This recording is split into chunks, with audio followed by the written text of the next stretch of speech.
Good afternoon, welcome to Sam Spear's YouTube channel. Today I am going to make a sharing on one of the suggested topics for the mathematics analysis and approaches internal assessment ideas. So in this regard, the topic that I would share today is about lottery and the expected value. So to start with, we have to bear in mind that a key part of the mathematics IA would be the use of personal engagement. So therefore, it is very important to establish this in our arguments and in our paper. So here are just some food for thought.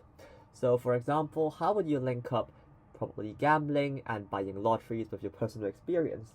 Is it because of a lesson, a person, or an incident? Now let us jump into mathematics. But before we start, I'd like you to take into account of this table that I have shown in the slide. So here, this is a student's work who is trying to explain how does the mathematics of the lottery work. So before that mathematics are discussed, it is very important to establish a few premises. For example, explaining how much money would be won in each tier of prices. So is this use of table appropriate in illustrating it? And is the use of mathematics clear and concise here?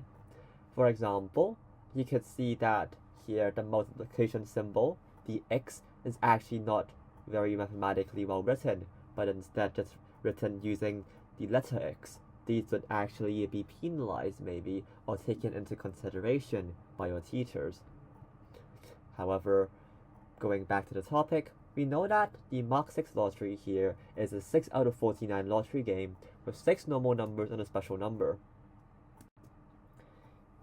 Also, it is very important for different students to basically explain what they would like to talk about. So here, they have to set a premise of different types of Mark 6 lottery entries. For example, single entries, multiple entries, random entries, snowball entries, and banker entries. Then, what math could we do? Obviously, the first thing that comes to mind with studying the lottery would probably be combinatorics. Obviously, an extension to studying combinatorics would be the use of the expected value calculations to see whether the Mark 6 lottery would actually yield a profit. Also, one could delve into strategies to maximize winning potential, for example, diversifying numbers or using something called syndicates, which pools resources with others. Now, here are some of the mathematics that are suggested by Sam Spear.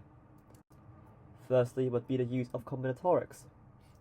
Here, for example, as mentioned in a few pages earlier, there are different tier prices for a Mark 6 lottery.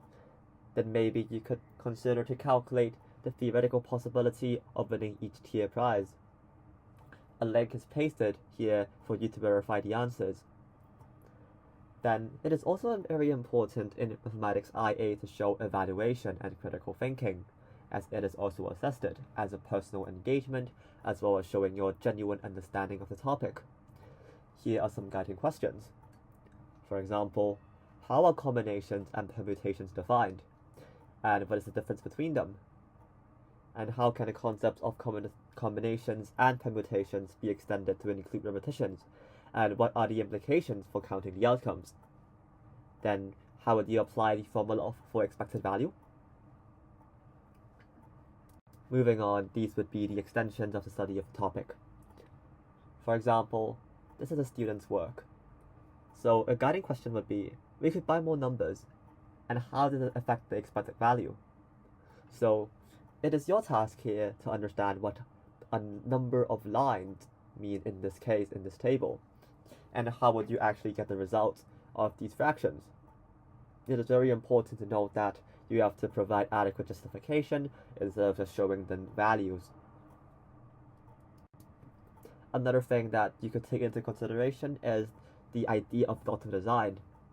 A suggested book for you to read would be How Not to Be Wrong by Jordan Ellenberg, which talks about the best way of securing a guaranteeing prize is to try splitting money on different numbers. So here would be an insight. It is actually proven that we need a minimum of 19 tickets to obtain 2 matching numbers. Why and how? Could this be set for matching 3 numbers? And therefore, how would this affect the expected value. Another consideration would be the use of computer picks. Here, you could also equate the idea of the birthday paradox in this study. For example, if you plot a graph of the relationship between the possibility of having no two tickets that are identical with the increase of the numbers of tickets bought, it is seen that somehow you would reach a repetition very quickly. But does this perpetrate anything differently? Finally, snowballs are special features of the Mark 6 lottery. You could differentiate this from other lotteries, for example the Powerball in the United States, showing your understanding of the topic and referring to your critical evaluation and personal engagement. A snowball is very significant because in snowballs, the jackpot hittings could be much over the designated prize of 8 million. How would this affect the expected value? This would be the end of the presentation. I hope that you guys could have a good topic and give it a thought. Thank you very much.